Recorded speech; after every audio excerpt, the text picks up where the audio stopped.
Hey guys, we're out here at Gale Webb Bike Park in Murrieta, California. We're taking a look at Yeti's newest bike, which is a little bit different than you're probably expecting.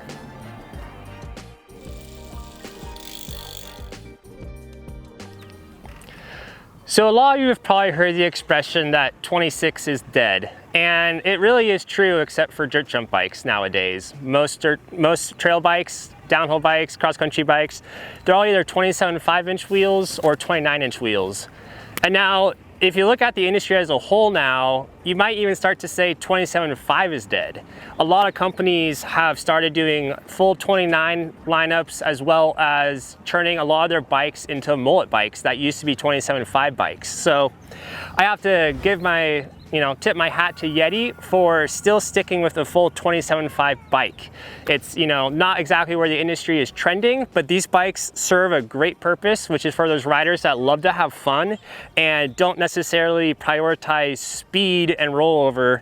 They prioritize, again, having fun, whipping the bike out, and just enjoying mountain biking for what it is. So this new bike, the Yeti SB135, is very similar to the first generation of the SB140, which was also a full 27.5 platform. Some small changes they did is, to begin with, they started creating size-specific chainstays. So the size medium has a 433 millimeter chainstay, and it goes up about 2 millimeters for each size. So the size large has a 335, etc. They also steepened the head angle by half a degree about. So the old bike was right around 65, this is at 65.4. And the reason they did this was just to make the bike even more playful and nimble for riders that really value that. So again, it's cool to see Yeti still holding on to the idea of 27.5 being a great fun bike to have and not following the trend of making every bike either a mullet or a full 29er.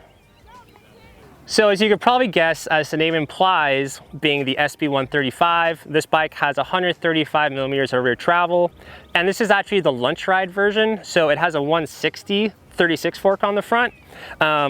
Basically, Yeti has this build kit because it makes the bike a little more aggressive. They also use kind of a tuning design where they realize that a front fork that's 160 actually travels a different amount vertically since it's at a certain angle. So basically that matches the rear suspension better than if you match the front with the same travel as the rear of the bike.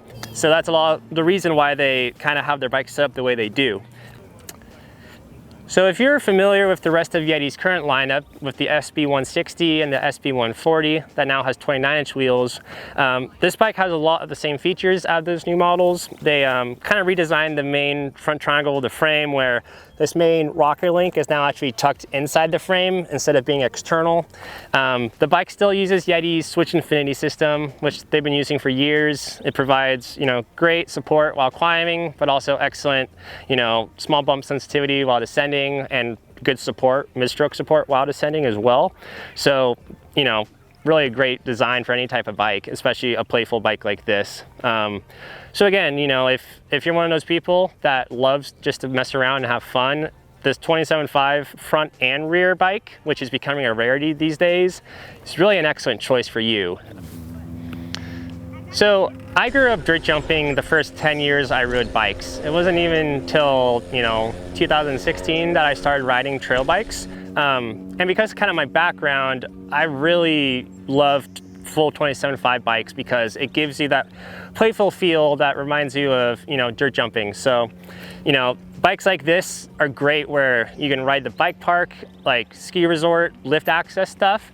But then also when you're at a place like this, a local bike park in a town that has some jumps and some other features, it's also an incredible bike to ride here. So it's really a do-it-all bike for those kind of people that want to just have fun, whether it's jumping, riding gnarly stuff, but you're not limited. It's, it'll do whatever you want it to do. I rode the previous generation SB140 for a long time, and I truly loved that bike. Again, with the small wheels, it was just so much fun to ride.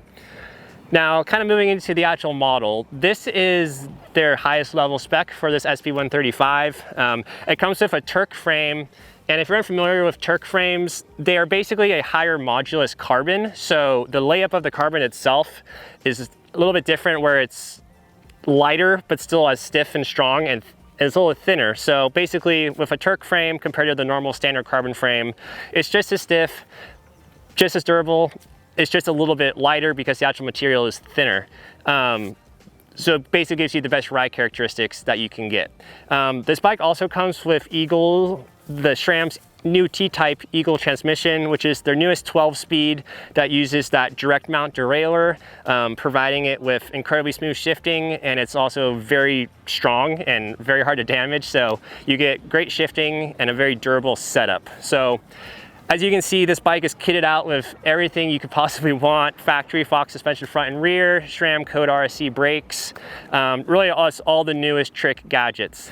So if you value having fun on your bike more than just flat out speed, this is the bike for you. This SB135 is a ton of fun to ride.